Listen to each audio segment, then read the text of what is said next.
Good afternoon po mga Pops and Moms.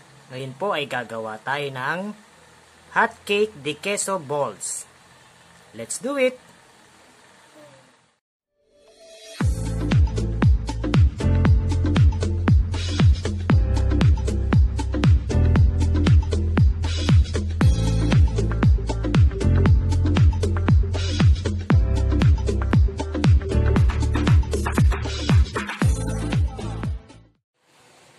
Yan po mga Pops and Moms, maglagay lang po tayo ng kalahati nitong ating pancake mix. Tansya-tansya lang po ang gagawin natin. Nasa sa inyo kung paano sukat ang gagawin nyo, gaano karaming water, gaano karaming Then, lagyan po natin ng egg. Ako na. Ayan na naman po ang aking kusinerong pakailamero. Nagalaw pa po ang ating camera. Yan. Tapon mo sa lababo yan. Tapos magugas ka ng kamay mo. Doon sa lababo, tapon, magugas ka muna ng kamay mo, malagkit ka eh. Ako na. Oo, magugas ka muna ng kamay mo. Gusto mo pa, ikaw maghahalo eh. Sige, haluin mo. Ako na. Sige. Ako naman. Yan.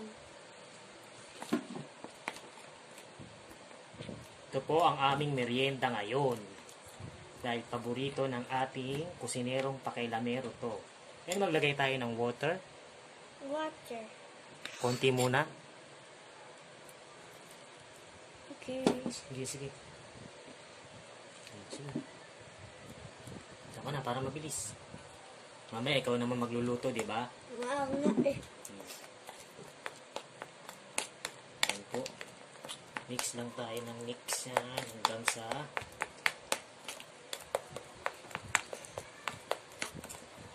combine lahat ng ingredients. Ganyan lang po kasimple mga Pops and Moms.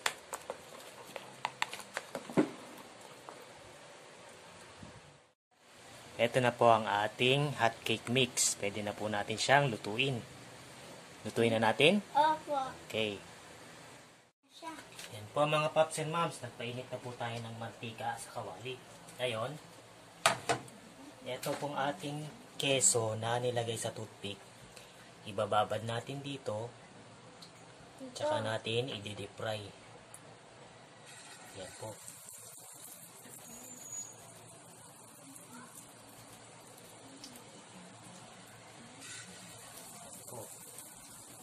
Ganyan lang po siya. Kasimple.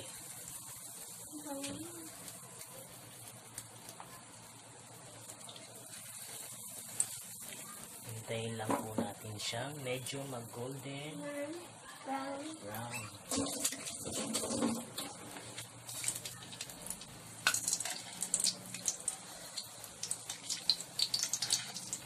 Ganyan. Ay, brown na. Ayun po, luto na po siya. Pwede na po natin siyang hanguin. Ito na po ang ating hot cake balls de queso. Kain na tayo? Let's see. Let's eat! Let's